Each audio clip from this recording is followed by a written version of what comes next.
We got Crystal Beast making 11th place at a locals. That shocks the living crap out of me. We have an Odd Eyes list, the top to regional, which is even more shocking to me. There's just a lot of interesting things happening right now in the game of Yu-Gi-Oh! I'm betting 30% of you guys have not smashed the living crap out of that subscribe button. Smash it so we can climb up the 100K ladder. Yes, Crystal Beast with Lord of the Heavenly Prison. Actually, I didn't think that was something that I would really consider, but I like the idea behind that. And standard Crystal Beast shenanigans. So we have one Artifact Scythe, triple Crystal Beast Sapphire Pegasus, one Amber Mammoth, one Amethyst Cat, one Cobalt Eagle, one Emerald Tortoise, triple Crystal Beast Rainbow Dragon, one Ruby Carbuncle, and one Topaz Tiger. Then we have triple Lord, two Rainbow Dragon, one Neos, triple Crystal Bond, one Crystal Promise, triple Neos Fusion, two Prosperity, triple Rainbow Bridge, triple Crystal Conclave. I'm not exactly sure how I really feel about that, but alright. Two Ice Dragon's Prison, triple Solemn Strike, triple Torrential Tribute, triple Trap Trick, and triple copies of Ultimate Crystal Magic. Honestly, I also don't think that Ultimate Crystal Magic is really worth it, but once again, your application and ideas and things out here with including other random things built into these decks is kind of things you got to really consider. We have one copy of Unicorn, one Phoenix with one IP, one Dagda, one Access Code, two Tornado Dragons, one Baguski, one Gallant Granite, one Zeus with one Dweller, triple copies of Rainbow Over Dragon, and one copy of Rainbow Neos.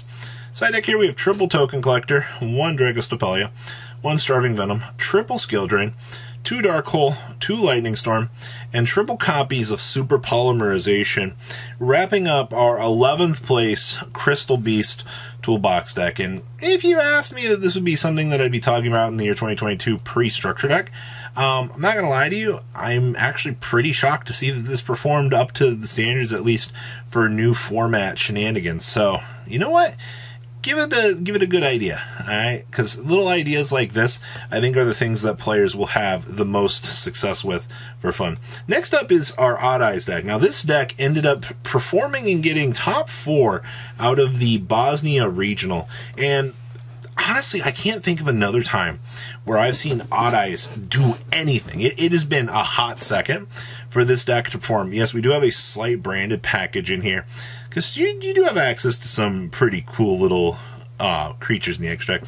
So we have one Amorphage Sloth, one Pinkertops, two copies of Fallen of Albaz, triple copies of Odd Eyes Pendulum Dragon, two copies of Persona Dragon, one copy of Phantom Dragon, triple copies of Revolution Dragon, one copy of the Odd Eyes Wizard Dragon. Odd Eyes Wizard actually getting a chance to see play in 2022. We have two copies of Performapal Odd Eyes Dissolver, one Radion, triple copies of Supreme King, two Gate Infinity, and triple copies of Gate Zero. Then we have triple copies of the Odd Eyes Arc Pendulum Dragon, triple copies of Allure Darkness, one Branded Fusion, one Called by the Grave, one Dragon Shrine, triple Spiral Flame Strike, triple Ada or Summoner's Art, and then one copy of the Screams of the Branded. Then we have two copies of the Heretic Seal, one Apollosa, two copies of Odd Eyes Absolute Dragon, one Meteor Burst with one Starving Venom, one Starving Venomy Dragon, one Gatling Ghoul, two Vortex Dragons, one Mirror Jade, one Lubellion, and two copies of Albion.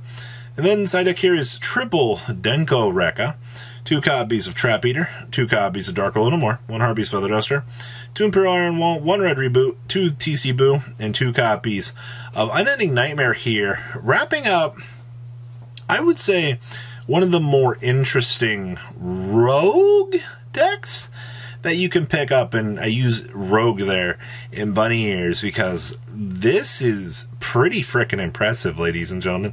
Just seeing Odd Eyes perform, nice. Next up here is Dinomorphia. Now, Dinomorphia Control is by far probably one of my favorite engines that you can see, because everything is going to come down to Rexstrom down here, which literally is just a generic floodgate that says your opponent can't apply monster effects that they control with an attack equal to or more than your life points. Well, considering the fact that your entire deck is a life resource for you. I mean, just set yourself down at like 1100 or something. You don't even care. All right, like you have trap cards that can protect you via battle damage and effect damage, so you don't lose the game. It's really interesting. So we have triple copies of Diplos, triple copies of Therizia, triple copies of I Can Search These Guys. And then we have 1 copy of Alert, triple copies of Brute, triple copies of Domain, triple copies of Frenzy. We have 2 copies of Sonic, triple copies of Summon Limit. Actually having Summon Limit present in this deck is going to allow you to kind of control out your matchups a little bit easier.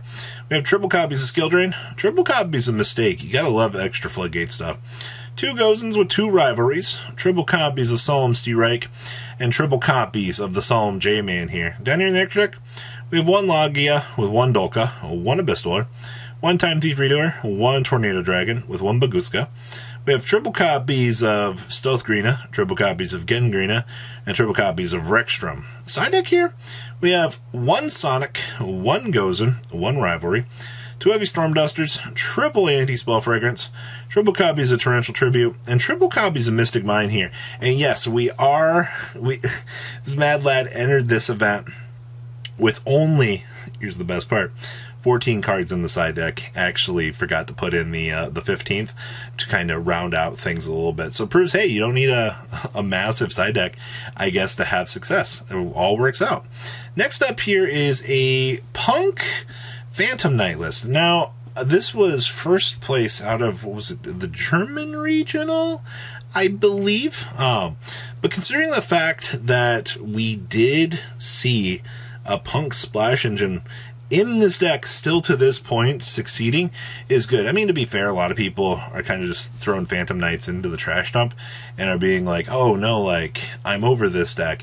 And while I think that that's fine, the fact that it still is working and players are still finding ways to innovate this still proves that it's worth looking at. So we have 1 Artifact Scythe, triple copies of everybody's favorite Ash Blossom and Joy Spring, 1 Seer with 1 Jackalope, 1 Tsuchinoko, 1 Goraf, 1 Madam Spider with 1 Deer Note, 2 Fox Toon, 1 Xiamen. We have 1 Tracker with 1 Wielder, 2 copies of Ancient Cloak, 1 Ragged Gloves, triple copies of Silent Boots, 1 Stained Greaves, triple Torn Scales, the 1 Griffin Rider with triple Water Enchantress, 1 Called by the Grave, 1 Dracoback, triple Emergency Teleport, 1 Faithful Adventure, 1 Foolish Barrel, triple Forbidden Drawable with 1 Rhoda, triple copies of Rite of Armesier, triple Fogblade with 1 Wings, and 1 Shade Brigade. Then we have 1 copy of Rusty Tin Can, 1 Unicorn with 1 IP, 1 Cherubini with 1 Dagda, 1 Apple with 1 Access Code, 1 Time Thief Redoer with 2 Break Swords, 1 Leviair, 1 Nightmare, 1 Downard, 1 Zeus, and 1 Chaos Ruler. Side deck here we have 2 DD Crow, triple Droll Knockbird, triple Cosmic Cyclone, 2 Twin Twisters, triple Anti-Spell Fragrance, and 2 copies of Dimensional Barrier here. Wrapping up our little Phantom Knight pickup. And I do think that if you're looking at this video right now and you're seeing this, I think that you'll want to try this out if you're a fan of Nightmane. And the last list I have for you guys here is Dark Lord branded. Now, being able to have access to Morningstar, also being a fairy in this deck, we saw some very, very, very early branded lists that were playing this package.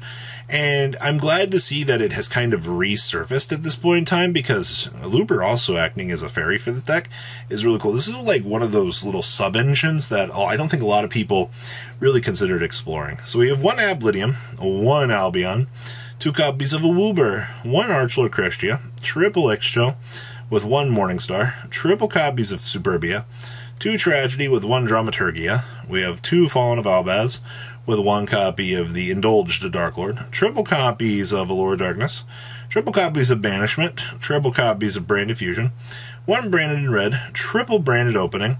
We have 1 Dark Lord Contact, and then we have 2 copies of Theater, extra value for the Theater, for fairies, by the way.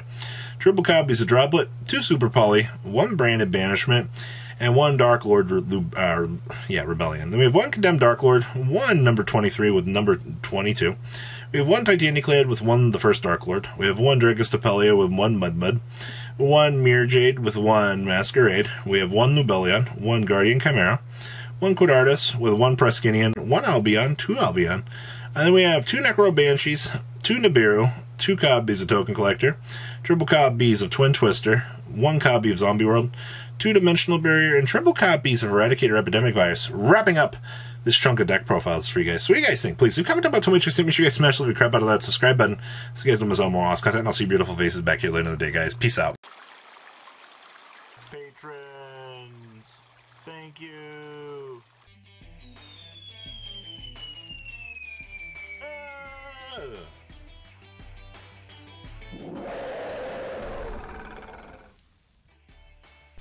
Thank you so much for watching. Check out these other videos.